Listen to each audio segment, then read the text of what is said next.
இப்போ வந்து பெண்கள் பாதுகாப்பை பற்றி சொல்கிறேன். நான் ரொம்ப கடமைப்பட்டிருக்கேன். என்ன விஷயம்னா, தமிழக அரசு வந்து காவல் உதவின்னு ஒரு செயலி, ஒரு ஆப் ரிலீஸ் பண்ணியிருக்காங்க. உங்களுக்குலாம் தெரியுமா தெரியாதா?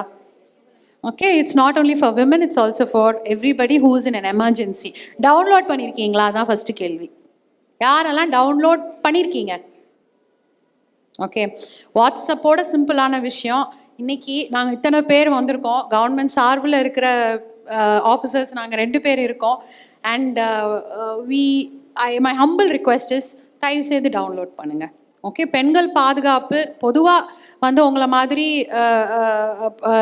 சிட்டிசன்ஸான அவங்களுக்கான ஒரு பாதுகாப்புக்கு அரசாங்கம் பல முயற்சிகள் எடுத்துக்கொண்டு வருகிறது. அந்த முயற்சிகள் போய் சரி வர சேர்றது இல்லை. உங்களை மாதிரி படித்த பிள்ளைகள், படித்த மாணவ மாணவிகள், தயவு செய்து இதை எடுத்துகிட்டு போங்க. தயவு செய்து டவுன்லோட் பண்ணுவீங்களா? Yes. You may not have a use for it. I am praying to God, இதை யூஸ் பண்ணுற மாதிரி உங்களுக்கு ஒரு கெட்ட சூழ்நிலை அமையக்கூடாதுன்னு நான் வேண்டிக்கிறேன். பட் உங்களை சார்ந்தவங்களுக்கு அமைஞ்சா என்ன பண்ணுவீங்க இல்லையா? ஒவ்வொரு டைம் இந்த பழைய மாதிரி இப்போ என்ன, நீங்கள் எல்லாரும் சினிமா பார்க்கணும் இல்லை பாட்டு கேட்கணுன்னா நேராக போய் டிவியை ஆன் பண்ணுறீங்களா? இல்லை, செல்ஃபோனில் பண்ணுறீங்கல்ல. யூ மூவிங் வித் டைம்ஸ் இல்லையா? ஸோ எமர்ஜென்சிக்கும் ஒவ்வொரு டைமும் you don't have to take the phone, run to the police station தேவையில்லை.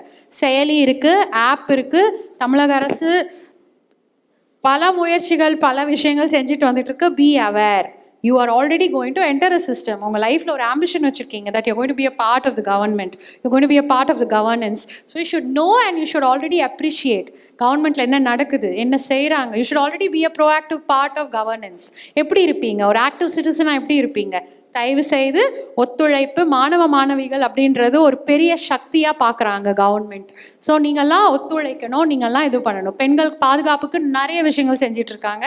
தயவு செய்து ஆப் டவுன்லோட் பண்ணுங்கள். உங்கள் பகுதியில் இருக்கிற எல்லாருக்குமே சொல்லுங்கள். இப்போ ஏதாவது ஒரு விஷயம்னா ஷேர் பண்ணிக்கிறீங்கல்ல, வாட்ஸ்அப்பில் டக்குன்னு போகுது இல்லை. சோஷியல் கான்ஷியஸ்னஸ்ன்னு மென்ஷன் பண்ணுறது, இந்த விஷயங்களெல்லாம் எதிர்பார்த்து தான் நான் மென்ஷன் பண்ணுறேன். புரியுதா அவங்களுக்கு? ஸோ கண்டிப்பாக பெண்களோட சூழ்நிலை பாதுகாப்பு அப்படின்றது 10-14 வருஷத்துக்கு முன்னாடி இருக்கிறதுக்கும் இப்போ இருக்கிறதுக்கும் கண்டிப்பாக ரொம்ப ஒரு பாதுகாப்பான சூழ்நிலை தான் அமைஞ்சிக்கிட்டு இருக்குது. அதுக்கு தான் அயராத நாங்களாம் பாடுபட்டுட்டு இருக்கோம். நாங்கள் பார்க்குறோம், ஸ்டாட்டிஸ்டிக்ஸ் பார்க்குறோம். Tamil Nadu is one of the safest states. Chennai is the most safe city. Okay.